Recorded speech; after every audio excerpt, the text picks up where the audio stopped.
Stéphane, bonjour. Bonjour Vincent. Il y a 1 an et demi, on vous invitait, c'était en février 2016, et puis on n'a pas regretté de l'avoir fait, puisqu'on vous avait invité pour vos performances. Et 1 an et demi plus tard, on refait la même chose, parce que j'ai l'impression même que vous avez creusé l'écart par rapport à la concurrence, au reste de la catégorie. Dorval Manager est en tête sur 3 ans des fonds Action France Grande Capitalisation.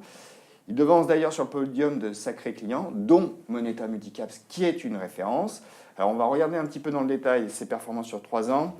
Dorval Manager a cumulé 51,92% de gains. C'est une performance arrêtée au 3 juillet. C'est plus ou moins 2 fois mieux que ce qu'ont réalisé en moyenne les fonds donc, de la catégorie France Grande Capitalisation. En annualisé, ça nous donne presque du 15%. Donc c'est remarquable. Sur 5 ans, j'allais dire c'est tout aussi bon, mais non, c'est faux. C'est beaucoup mieux encore, puisque la performance annualisée culmine à 18,24% pour une progression totale de la valeur liquidative de Dorval Manager de 131,22%. Alors, on va repréciser très rapidement, pour ceux qui ignorent ce qu'est Dorval Manager, à quel type de fonds on a affaire. Alors, c'est un fonds action multicapitalisation, éligible au PEA. Le site de gestion, c'est du GAP. Absolument. C'est de la croissance. De la croissance à prix raisonnable. À prix raisonnable, et ça c'est important, on va y revenir. Le portefeuille est resserré. 35, 40 valeurs en moyenne. Très bien. Et vous combinez macroéconomie et microéconomie pour bâtir le portefeuille. Effectivement, c'est la marque de fabrique de tous les fonds Dorval, attacher beaucoup d'importance à la macro. Bien savoir où on se situe dans le cycle, la contribution des grandes zones économiques dans le monde. Tout ça pour dégager des thématiques d'investissement. Absolument, on est une équipe de gestion de 10 personnes, on ne peut pas suivre toutes les valeurs cotées, ne serait-ce qu'en Europe, donc on veut creuser pour le coup fortement quelques thématiques qu'on aura pris soin d'isoler et à l'intérieur de ces thématiques-là, pour le coup, de travailler dans toutes les tailles de capitalisation. Alors on revient un petit peu au bilan. Qu'est-ce qui a si bien marché au cours des 18 derniers mois ? Je dirais au niveau des thématiques, la numérisation de l'économie. On se rend compte, on voit chez Dorval à peu près 700 top management par an, et on se rend compte en discutant avec ces gens-là que la numérisation de l'économie impacte de plus en plus de secteurs d'activité. Un certain d'entre eux, on aurait eu peine à imaginer il y a encore 2 ou 3 ans. C'est une thématique qui est décorrélée de l'ensemble du cycle. Les entreprises ont des bilans sains, il y a des programmes d'investissement qui repartent à la hausse et typiquement on a des budgets de plus en plus gros dédiés à cette numérisation dans tous les secteurs. Dans tous les secteurs. Et ça tire les marges vers le haut ? Ça tire plutôt les marges de gens qui conseillent, parce que c'est quand même beaucoup de valeur ajoutée. Il faut innover, il faut s'entourer des meilleurs. Ça fait des gains de productivité pour les sociétés qui s'équipent dans cette thématique. Donc c'est gagnant quand même pour beaucoup d'acteurs. Alors cette digitalisation de l'économie, c'est une tendance au long cours. Vous restez favorable, bien évidemment, dans votre portefeuille à cette thématique. Absolument. Et elle est très présente. Elle est très présente, elle fait à peu près 20% du portefeuille. On revient tout de même au mois passé. Alors, la digitalisation, ça a marché. Vous aviez de l'automobile aussi. Oui, quand on s'était vu, c'était un secteur sur lequel on était nettement investi. On est quasiment sorti de ce secteur-là en fin d'année dernière, non pas parce que les valorisations sont excessives, loin de là. Nous pensons tout simplement que des thématiques qui devraient mieux fonctionner que celles-ci. On a des marchés auto en Europe qui sont revenus sur les niveaux d'avant-crise, en 2007 au niveau des immatriculations. C'est la même chose aux États-Unis. On voit quand même que les constructeurs américains sont obligés d'augmenter les promotions pour vendre des voitures. Et donc il ne reste que la zone asiatique en croissance. Et quand on pense Asie, on pense Chine évidemment. Et sur la Chine, cette année, on a un marché qui est très très légèrement positif. Donc là aussi, on voit que le rythme de croissance se ralentit. Alors à côté de ça, vous avez bien sûr des thématiques à l'intérieur du secteur qui restent porteuses, comme le véhicule autonome, les véhicules hybrides, etc. etc. Ceci dit, on pense que c'est quand même des contributions pour le moyen terme qui sont encore très faibles à l'échelle des constructeurs. Donc on a préféré prendre nos bénéfices puisqu'on était rentré très tôt en amont sur cette thématique-là. Vous êtes complètement sorti du... On est on va dire, à 90% sorti de la thématique. Il nous reste quelques valeurs spécifiques moyennes qui ont des histoires propres à elles. Et on a préféré switcher sur 2 autres thématiques. Pour nous, une grosse fenêtre d'opportunité après le Brexit sur le secteur financier. On est rentré sur des Vous n'aviez pas de bancaire, On n'avait pas de 2016, bancaire, vous n'en aviez absolument. pas. On avait juste un tout petit peu d'assurance et on a acheté beaucoup de banques dans d'excellentes conditions de prix. Après les résultats du 2e trimestre, au moment du Brexit, où le secteur a fortement baissé sur les marchés. Et on conserve, donc c'est la 2e thématique du portefeuille aujourd'hui, c'est un peu plus autour de 15%. On pense qu'on est toujours dans un environnement favorable aux financières, des reprises en termes de volume, des nouveaux crédits, des conditions de marge qui s'améliorent, parce que pour nous, la baisse des taux est derrière, donc mécaniquement, ça devrait améliorer les marges pour les banques. Et troisièmement, comme l'économie est en reprise en Europe, des provisions qui vont baisser, donc c'est 3 leviers importants pour la formation des résultats, et tout ça dans des valorisations qui restent très, très correctes en moyenne de cycle. Alors vous parliez de 2 thématiques, donc ça ce sont les financières. La première et la deuxième, c'est la reprise de la construction en Europe, depuis aussi à peu près le milieu de l'année passée. Vous y étiez favorable déjà début 2016. Oui, absolument, mais on a plutôt renforcé, on va dire, en trouvant de nouvelles idées. On voit bien que là aussi, les chiffres, après des années très très dures, repartent sur les mises en chantier, les permis de construire. C'est une tendance européenne et beaucoup en Europe du Sud. Cette thématique, on l'a complétée après les très bons chiffres qu'on a vus dans les publications du 1er trimestre sur des sociétés qui sont sensibles à la remontée des capex, des investissements dans les sociétés.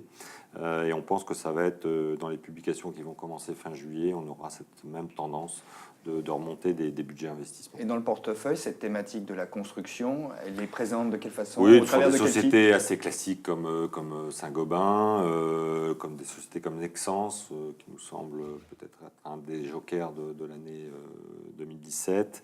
On en a quelques-unes autour de cette thématique. Alors, on reviendra sur Nexans un peu plus tard. Je reste dans le domaine de la macroéconomie, parce que on a aux États-Unis une inflation qui reste basse, on a même un ralentissement qui semble se profiler au moment où la Réserve fédérale, vous faisiez allusion au taux d'intérêt qui remontait et qui était favorable aux banques, qui leur redonnait des marges, au moment donc où la Réserve fédérale normalise sa politique monétaire, relève ses taux d'intérêt. Or, quand on a un ralentissement concomitamment à un durcissement monétaire, c'est pas toujours bon, donc on peut avoir un ralentissement plus prononcé qu'attendu. Or, généralement dans ce cas-là, on a des inquiétudes du côté des marchés, et que font les investisseurs? C'est qu'ils privilégient très souvent les valeurs à croissance visible, des valeurs qui se payent cher. Or vous êtes sur le gap, la croissance à prix raisonnable. Généralement, quand on est dans cette configuration de marché, ça ne vous est pas très favorable. C'est pas que ça soit la catastrophe, mais vous sous-performez. Est-ce que vous ne rentrez pas dans une phase plus compliquée là? En fait, ce n'est pas notre scénario. On pense que, je dirais pas le ralentissement, mais la légère déception qu'on peut voir sur la croissance américaine est passagère. On pense que cet été, on a eu dans les tout derniers chiffres, l'indicateur ISM reste très bon. On pense que les chiffres seront meilleurs, ce qui aidera aussi pour aider aussi le dollar à pas trop glisser par rapport à l'euro.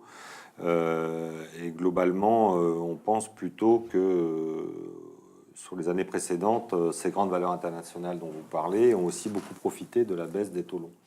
Et nous, encore une fois, on pense, et on l'a vu récemment ces dernières semaines, on n'avait pas tellement adhéré à cette rebaisse des taux longs qu'on a eu depuis un mois. Donc là, ça s'est corrigé assez violemment depuis une dizaine de jours. Et on pense que c'est tout à fait normal à ce stade du cycle, avec la croissance qui continue à accélérer en Europe. Ça aussi, c'est une différenciation de la pensée d'Orval par rapport au reste du marché. On pense que le marché continue à sous-estimer le rythme de la reprise en zone euro. Et donc, on pense que ces valeurs-là, qui effectivement se payent très cher, certes, vont avoir un profil bénéficiaire qui va être un petit peu meilleur que les 2 dernières années, mais vont surtout continuer à souffrir de cette remontée des taux longs parce qu'elles ont beaucoup profité avant, pendant 3-4 ans. Voilà. Donc, vous restez sur vos thématiques qui droit dans vos bottes. Vous estimez que ce sera toujours une période favorable dans les mois qui viennent pour vous.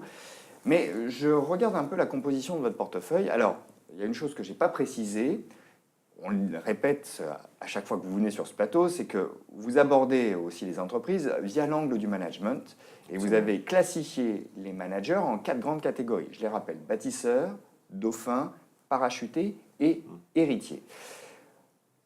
Or, vous m'aviez expliqué déjà la dernière fois que les bâtisseurs étaient souvent ceux qui offraient les plus belles histoires boursières sur le long terme. Aujourd'hui, vous n'avez plus que 16% de managers bâtisseurs dans le fonds contre 41% de parachutés. Alors, est-ce que ce n'est pas un indicateur de maturité du cycle boursier? Et encore une fois, est-ce que ce n'est pas la démonstration que nous rentrons dans une phase plus ardue?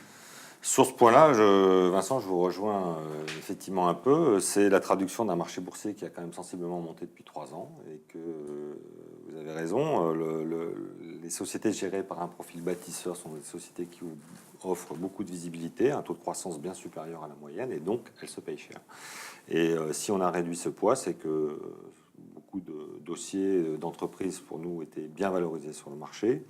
Maintenant, ce qu'on peut dire aussi, c'est qu'il n'est pas aberrant de constater à ce stade du cycle économique, notamment en Europe en période de reprise, que des assemblées générales, des conseils d'administration aient envie d'aller chercher une pointure, un patron particulièrement brillant pour traiter soit des arbitrages d'actifs, soit un problème de marge, de coût dans une entreprise, et profite de le faire d'une conjoncture qui est meilleure. Voilà. Et c'est pour ça qu'effectivement, on a trouvé ce genre de dirigeants.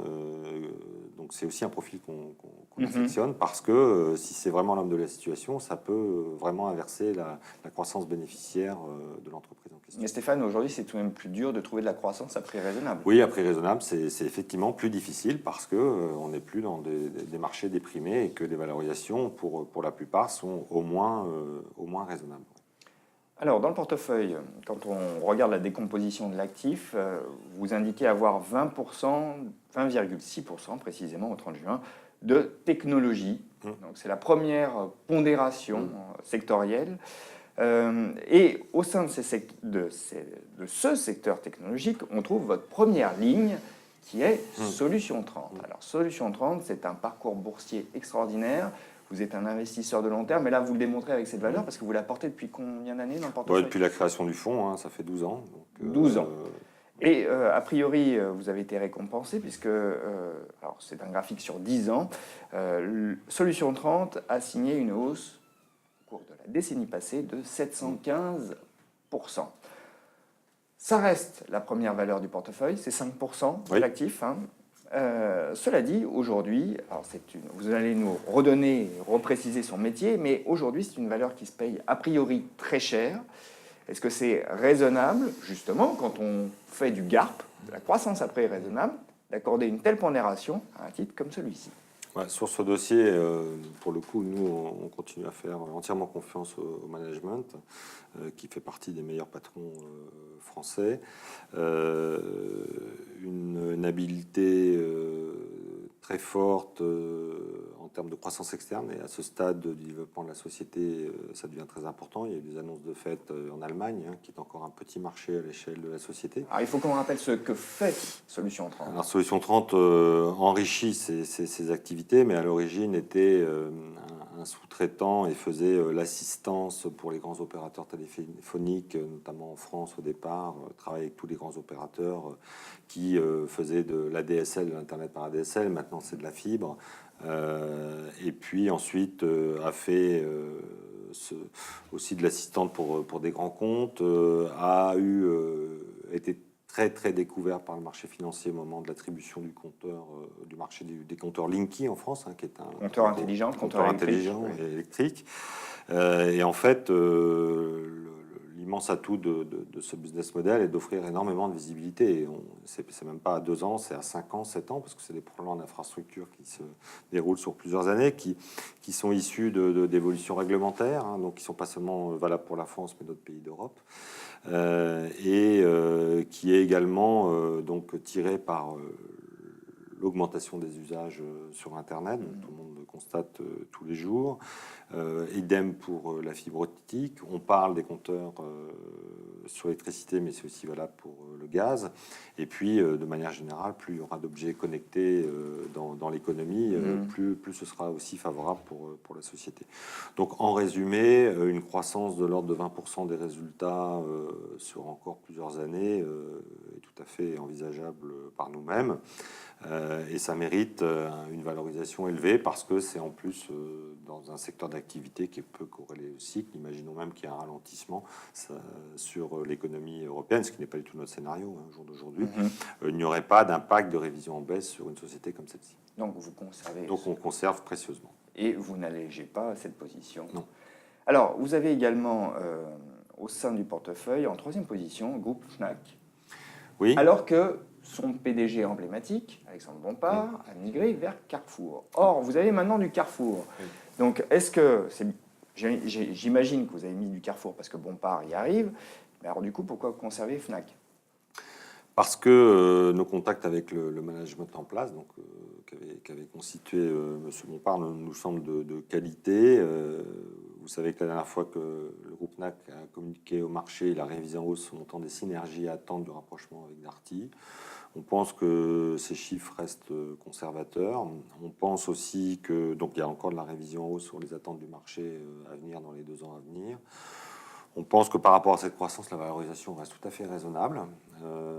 Les premières mesures prises par le nouveau gouvernement, il y a aussi un petit volet qui pourra aider la FNAC, avec un pass pour les jeunes, par exemple. Donc voilà, donc l'un dans l'autre, on pense qu'il y aura un management de qualité qui viendra, on verra ça dans les prochains mois. On refera une étude attentive du nouveau patron. Mais a priori, on a plutôt un sentiment qui reste positif. Alors, bon, Carrefour, on a compris que c'était le fait que Bompard y aille qui vous avait motivé à rentrer le titre en portefeuille. Oui, mais pas seulement, parce que d'ailleurs, ce matin, Carrefour a publié son chiffre d'affaires du deuxième trimestre qui nous semble encourageant. Le marché l'apprécie moyennement parce qu'il craint qu'il y ait une guerre de prix avec Leclerc qui s'instaure. Donc on verra ça au moment de la publication des résultats semestriels fin juillet. Mais on pense que la valorisation est faible, qu'effectivement il y aura la patte du nouveau patron qui devrait se faire jour assez vite. On verra comment il communique et quel sera son plan adressé aux investisseurs. Mais on a plutôt tendance à lui faire confiance. Notamment, il y a un volet qui est assez crucial pour Carrefour, c'est le développement des ventes via Internet qui font que 6 ou 7% du chiffre d'affaires. Donc là, il y a beaucoup de choses à faire dans ce domaine. Stéphane, merci. Merci Vincent.